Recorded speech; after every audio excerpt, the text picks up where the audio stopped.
Assalamualaikum warahmatullahi wabarakatuh. Alhamdulillahilladzi adhaba 'anal hazan inna rabbana laghafurun syakur.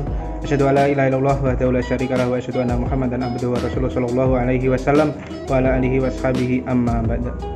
Perkenalkan, saya mewakili dari kelompok 5 media pembelajaran yang beranggotakan saya sendiri Fakih Abdul Aziz NIM 193, kemudian ada Nur Muhammad Anis NIM 196, kemudian ada saudari Istiqomah NIM 197, kemudian ada saudari Septi Munawarah NIM 199, kemudian ada Silviana Sudarsono NIM 203, dan yang terakhir adalah Fadila Putri NIM 206. Kami di sini akan mempresentasikan tugas kelompok kami yang berjudul Konsep Umum Sumber Belajar sebagai Komponen Media Pembelajaran PAI. Kami harap teman-teman kelas PAI 4F dapat menyimak video kami nanti. Terima kasih. Untuk yang pertama yaitu mengenai definisi sumber belajar. Apa sih definisi sumber belajar?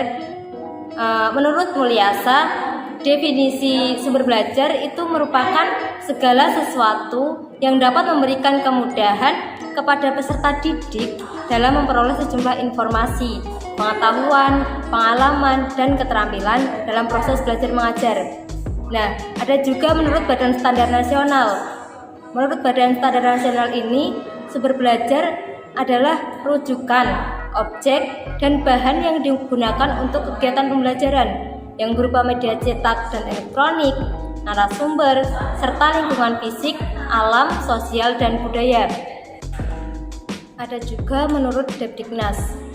Menurut Depdiknas ini, sumber belajar yang paling utama bagi seorang guru adalah segala sarana cetak seperti buku, brosur, majalah, surat kabar, poster, lembar informasi, peta, foto, dan lingkungan sekitar. Jadi, dapat disimpulkan dari beberapa pendapat tersebut bahwa sumber belajar ini merupakan segala sesuatu yang dapat mendukung serta mempermudah kegiatan pembelajaran yang dapat membantu dalam mencapai tujuan belajar maupun tujuan kompetensi yang telah ditentukan. Di sini saya akan menyampaikan tentang klasifikasi sumber belajar. Klasifikasi sumber belajar dibagi menjadi 6. Yang pertama ada message atau pesan, yaitu informasi atau ajaran yang diteruskan oleh komponen lain dalam bentuk gagasan, fakta, arti, dan data. Yang kedua ada people atau orang, yaitu manusia yang bertindak sebagai penyimpan, pengolah, dan penyaji pesan. Termasuk kelompok ini misalnya dosen, guru, tutor, dan lain-lain. Yang ketiga ada material atau bahan, yaitu perangkat lunak yang mengandung pesan untuk disajikan melalui penggunaan alat atau perangkat keras ataupun oleh dirinya sendiri. Berbagai program media termasuk kategori material ini seperti modul, majalah, buku, dan sebagainya. Kemudian yang keempat, device atau alat, yaitu sesuatu atau perangkat keras yang digunakan untuk menyampaikan pesan yang tersimpan dalam bahan, misalnya overhead, proyektor, slide, video, tape recorder, dan lain-lain. Yang kelima ada teknik, yaitu prosedur atau acuan yang dipersiapkan untuk penggunaan bahan, peralatan, orang, lingkungan untuk menyampaikan pesan, misalnya pengajaran terprogram atau modul, simulasi, demonstrasi, dan tanya jawab. Kemudian setting atau lingkungan, yaitu situasi atau suasana sekitar di mana pesan disampaikan, baik di lingkungan fisik maupun non-fisik. Materi yang selanjutnya yaitu komponen-komponen sumber belajar. Komponen-komponen sumber belajar menurut Nana Sujana dan Ahmad Rifai diantaranya adalah yang pertama, tujuan, misi, atau fungsi sumber belajar. Yang kedua, bentuk, format, atau keadaan fisik sumber belajar. Yang ketiga, pesan yang dibawa oleh sumber belajar. Dan yang keempat, tingkat kesulitan atau kompleksitas pemahaman sumber belajar. Komponen-komponen sumber belajar di atas dapat diuraikan lebih jauh sebagai berikut. Yang pertama, tujuan, misi atau fungsi sumber belajar, artinya setiap sumber belajar selalu memiliki tujuan atau misi yang akan dicapai. Tujuan setiap sumber itu selalu ada, baik secara eksplisit maupun secara implisit.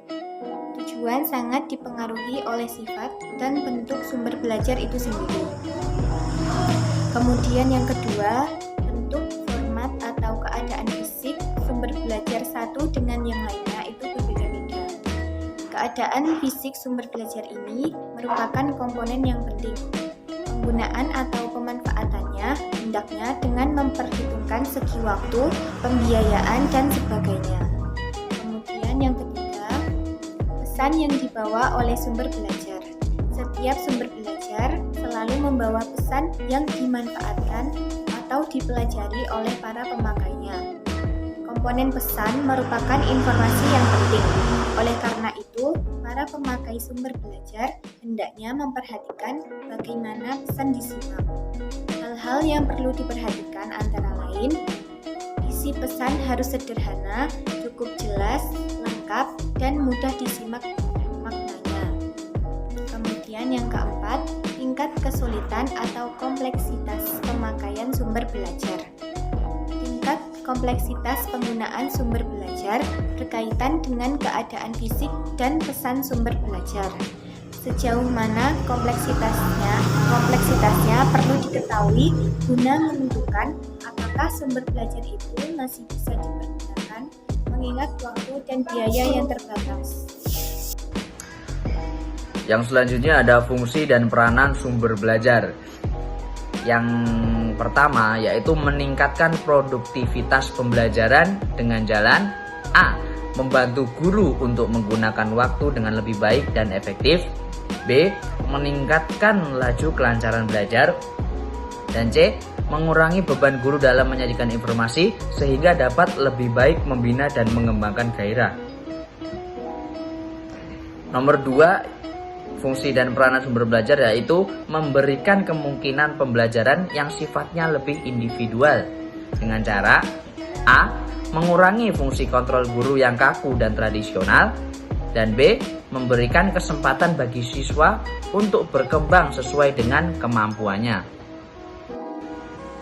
Nomor 3 dari fungsi dan peranan sumber belajar yaitu memberikan dasar yang lebih ilmiah terhadap pembelajaran dengan cara poin A. Perancangan program pembelajaran yang sifatnya lebih sistematis, dan yang B. Pengembangan bahan pengajaran yang dilandasi oleh penelitian. Yang terakhir ada nomor 4 dari fungsi dan peranan sumber belajar yaitu lebih memantapkan pembelajaran dengan jalan A. Meningkatkan kemampuan manusia dengan berbagai media komunikasi, dan B. Menyajikan informasi maupun data secara lebih mudah, jelas, dan konkret. Kriteria pemilihan sumber belajar. A. Kriteria umum. Kriteria umum dalam pemilihan sumber belajar meliputi kriteria ekonomis, yang berarti bahwa sumber belajar tidak harus mahal. Yang kedua, sumber belajar perlu disesuaikan dengan alokasi dana dan kebutuhan sumber belajar yang akan digunakan. Yang ketiga, seperti layaknya prinsip ekonomi, perlu diusahakan agar mampu mendapatkan sumber belajar berkualitas yang sesuai kebutuhan dengan alokasi dana yang seminimal mungkin. Kemudian, praktis dan sederhana. Sumber belajar harus mudah digunakan dan tidak membingungkan. Kemudian tidak memerlukan lagi tambahan pelayanan atau alat lain yang sulit diadakan. Selanjutnya yaitu mudah diperoleh, bahwa sumber belajar mudah dicari dan didapatkan. Dan jika perlu, sumber belajar dapat dimanfaatkan pada lingkungan sekitar yang tersedia sehingga peserta didik juga dapat dengan mudah memanfaatkannya. Dan yang terakhir yaitu fleksibel atau kompatibel. Sumber belajar tidak harus mengikat pada satu tujuan atau materi pembelajaran tertentu. Akan lebih baik jika dapat dimanfaatkan untuk berbagai tujuan pembelajaran, bahkan juga keperluan yang lain. Kriteria khusus. Kriteria khusus yang perlu diperhatikan dalam pemilihan sumber belajar yang berkualitas adalah sebagai berikut. Yang pertama, sumber belajar yang dipilih harus dapat memotivasi peserta didik dalam belajar. Yang kedua, sumber belajar yang dipilih sebaiknya mendukung kegiatan belajar mengajar yang dilaksanakan. Yang ketiga, sumber belajar yang dipilih hendaknya dapat diobservasi, dianalisis, dicatat secara teliti, dan sebagainya. Dan yang terakhir, sumber belajar yang dipilih hendaknya dapat mengatasi problem belajar peserta didik yang dihadapi dalam kegiatan belajar mengajar. Kemudian sumber belajar yang dipilih hendaknya bisa berfungsi sebagai alat, metode, atau strategi penyampaian pesan. Cukup sekian yang dapat kelompok 5 sampaikan, kelompok kami sampaikan. Saya mewakili dari teman-teman kelompok 5 meminta maaf yang sebesar-besarnya apabila banyak kesalahan di dalam materi dan video. Kami berharap, besar harapan kami, video yang kami buat ini dapat bermanfaat bagi kita semua. Terima kasih. Wassalamualaikum warahmatullahi wabarakatuh.